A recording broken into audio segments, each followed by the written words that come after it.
Hi, I'm Dr. Bradford Cooper here with the Health and Wellness Coaching Channel, and this is the first of what we expect to be many, what we're calling coaching conversations.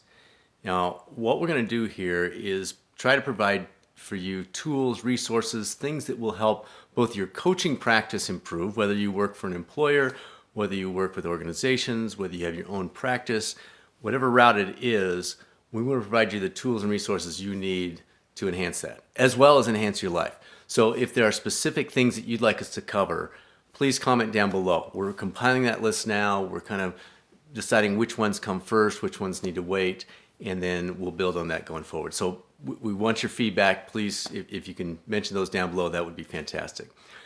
Out of the gate, we thought it was important right now, based on the timing this is being recorded at the very end of March 2020, with the whole coronavirus, is to talk through what are some of the things we need to keep in mind as health and wellness coaches as we're working with clients through this whole thing. This is a difficult time. It's interesting, if you look at the history, the whole concept of pandemic, it naturally brings about the idea of Pan, the Greek god Pan.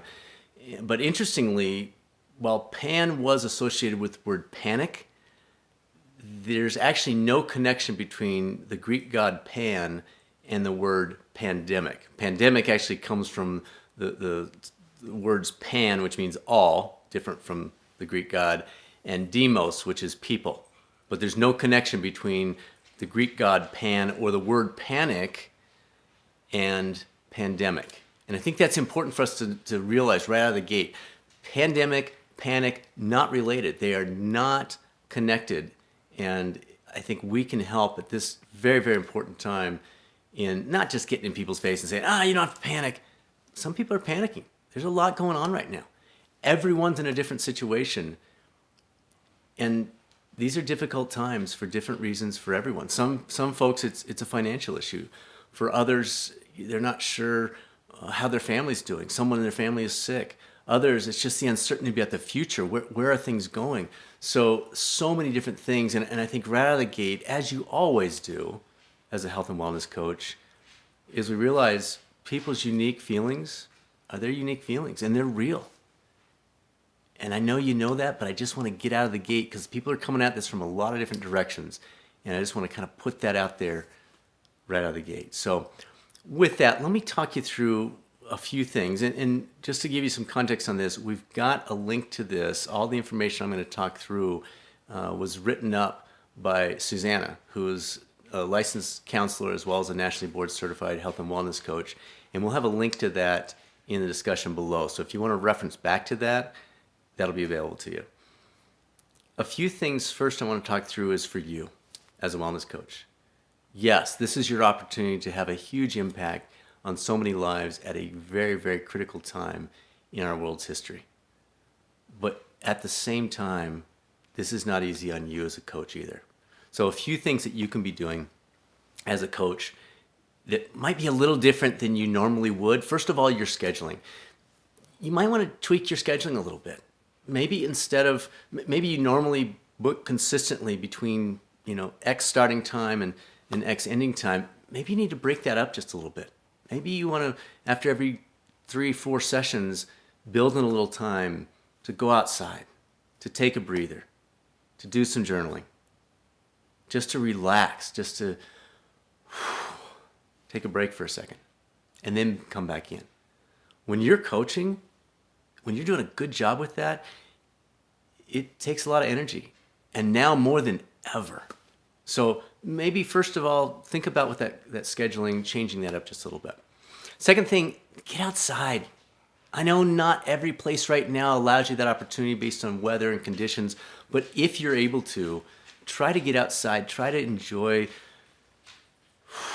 breathing in what's around you, noticing the sounds of the birds, feeling the breeze on your face. The whole concept of mindfulness, but maybe taken to another level. Next thing, look away.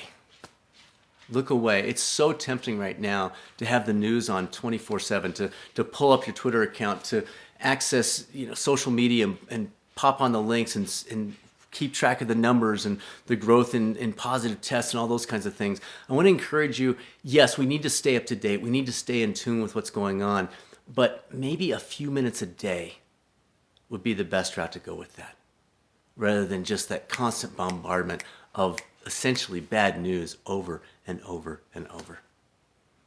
Another suggestion, I know there's the social distancing and that's absolutely critical right now, but in the midst of that, looking for ways to connect with family and friends in new and different ways. FaceTime, Zoom, you're already doing that probably on a regular basis. Maybe it's a phone call. Remember how we used to use phones to actually talk? I know as a wellness coach, you probably still do that, but it's gotten to the point where sometimes I think phones aren't used for that anymore. It's for texting, it's for social media, but we can still talk on them, and maybe now's the time to get that restarted. Heard an idea from a friend that I thought I'd pass on. I thought was really creative. They played a family board game with their family in different parts of the country via Zoom. So they pulled out, and I don't know if it was Monopoly or what their game was, but they literally pulled it out, and they rolled the dice back where they were, say what the number was. Things like that. I love that creativity. And those types of things might be exactly what we need right now to keep us connected in the midst of this social distancing. And then, I know I probably don't need to say this, but I'm going to say it anyway, is monitor your well-being. I think as health and wellness coaches, we're pretty good about that. But right now, there's more pressure on you. There's more things drawing on your attention and your energy and your emotions. And so now more than ever, tune into that component. Be aware of how you're feeling. Are you getting that time? The gyms are closed, the pools are closed, the things that you would normally do, they're not happening. And so what are you able to make work with your schedule that replaces those things? But not just the physical part, the emotional as well. And who is your coach? Who is your confidant? Who's that person that you can connect with when you need it? Because we need it too. Now, during your coaching sessions, I want to talk through two different types. You're going to have basically, and some in between, but you're just generally going to have folks that they do want to talk about the coronavirus, and you're going to have other folks that they don't want to talk about the coronavirus. So let's talk through that group that they kind of do want to talk about it. So first of all, what do they know and where are they getting their information?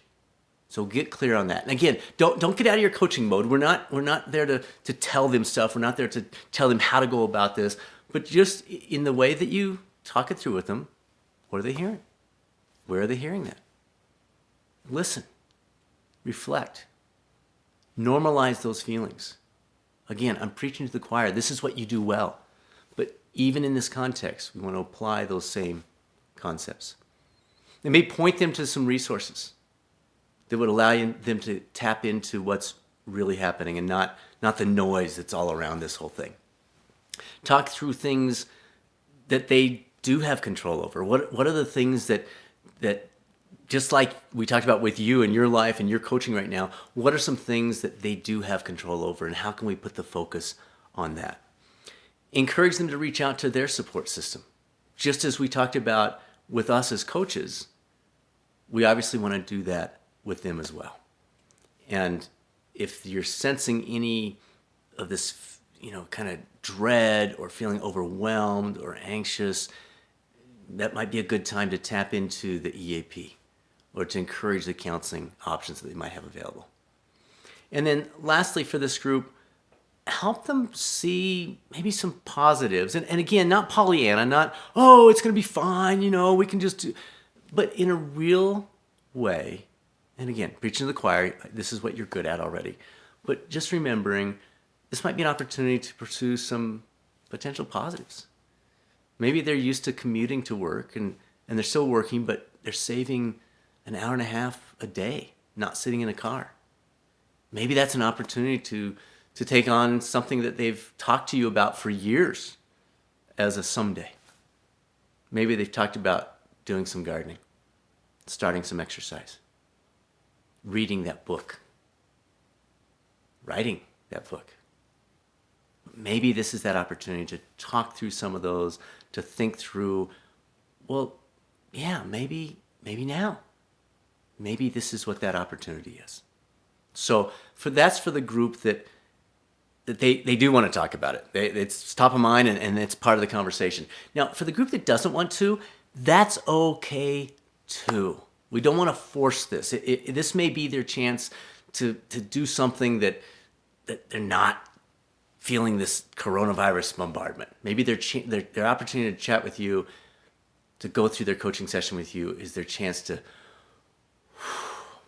get away from all that stuff. So go that route. Run down that path. That's fantastic. That's potentially a very nice needed break. And then allow some space. Again, I'll say it one more time. Preach to the choir. This is what you normally do with your coaching. You're good at this, but just a reminder, allow the space for them to guide the conversation.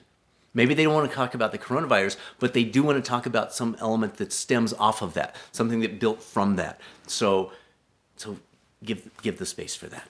Allow them to go that route.